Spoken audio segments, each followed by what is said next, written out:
Hi everyone, should be my first video to my channel. I have been a long-time fish keeper. I am currently 62-year-old and by trade a registered nurse for 40 years. Since a kid, I have kept fish.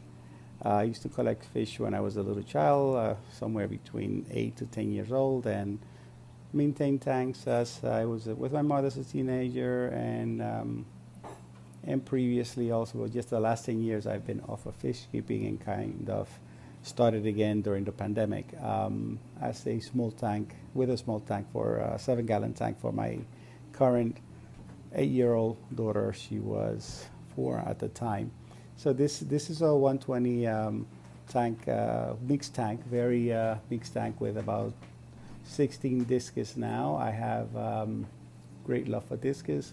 I have 2 current pairs that are in other tanks. They have babies, they're breeding, and hopefully the purpose of my channel, I'm not trying to reinvent the wheel. There's plenty of stuff that is said and has been done in YouTube. You can find any information and everything, but I want to basically share a lot of my personal experiences and errors that I have made and things that have made my life easier, especially with my work schedule of 6 days a week, 12 hours each day, not including commuting. So I've done everything that I can to simplify things so that I can enjoy more of the hobby.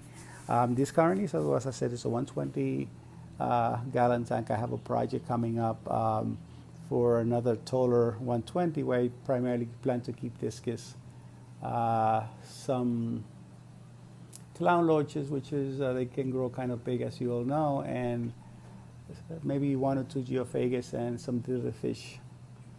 Trying to decide whether I want to keep harlequin rasboras or possibly rummy nose. Nice school of them, and some corridors at the bottom. I am also have some stir-by babies, and they've been also breeding a lot, so my tanks have been all very productive recently. So anyway, this one, as again, I hope that we can learn from each other as we do, and I'm trying to just tell you some things that have, again, made my life easier as a fish keeper, and it's a family thing for us. We all enjoy. I think my wife, which was really never a fish keeper, enjoys them and watches the fish, I think, more than as much as I do, at least, I think, or close to as much as I do, since she's newer to the hobby. But she and my daughter are the one who basically most of the time notice diseases and tell me, look, something's going on with this fish, and I can quarantine them and treat them accordingly. So this is my 120 gallon. I'm going to cover the lens and move to another tank so you can see the other current to these 2 other display tanks that I have. I have a 20 and a 10-gallon tank also that I just keep primarily for quarantining, and as a hospital tank that I always keep them running with something. So I'm just going to cover this. I don't have a lot of editing skills yet with the channel since it's very new. I'm just wanted to post something to at least get the channel going, because I do have a lot of content for a lot of things. So I'm just going to move the camera to another tank and continue describing the other tank. Hi, okay, this is my 60-gallon cube tank.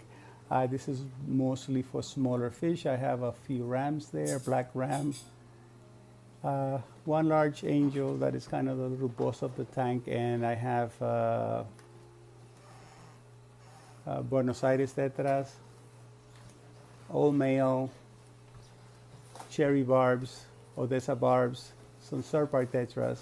There's right up front there a red-tailed shark and some cardinal tetras. There's some corridors at the bottom, Julie cories, and also Sterbai cory. At the back, if you can see the container at the back, I have a electric blue ram that I'm treating independently and keeping it in the same tank with the same water temperature and parameters. I just do with daily water changes for that one. I had a hole in the head and also had secondary fungus, which is I would treat that with a different video. It has really been effective so far. Something new that I tried, new to me, where other things have failed in the past. So this one is, all my tanks are planted. I have, I think I probably enjoy the plants as much as I do the fish.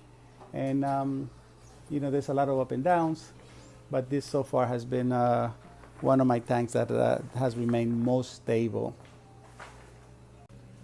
Okay, this is a 65-gallon, mostly barb tank. I have some glow tetras back there, more for color, but it's a lot of, I don't know how many are there, a lot of regular tiger barbs. I have some glow tiger barbs, platinum, green platinum barbs. There's a few there, and also the green, emerald green tiger barbs. I have a few other, there's another red tail shark at the front there, and I have some pandagaras there, which do very well at tank cleaning and maintaining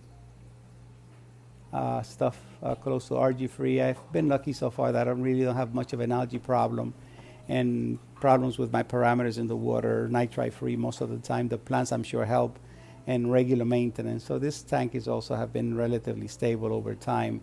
I will cover some diseases that I have fought for a while. I had an unfortunate event where I lost about 20 discus. I think it was columnaris, along with some other secondary problems that I had. So, but this tank has also been very stable, and I enjoy looking at this tank. I enjoy all of them, but this one in particular, all the colors, and it's a very active tank. And all my tanks are pretty much overstocked, all of them are. But I don't have, because of regular maintenance, I don't have any issues with nitrates, ammonia. I don't have any issues. I keep FX6 filters on all of them. And on the 120, I have a secondary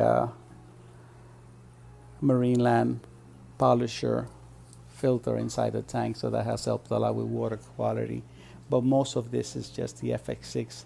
And I also keep, if you can see on the left side of this screen, I keep a pre-filter from Aquarium Co-op at Corey. These do amazing job at holding the larger debris.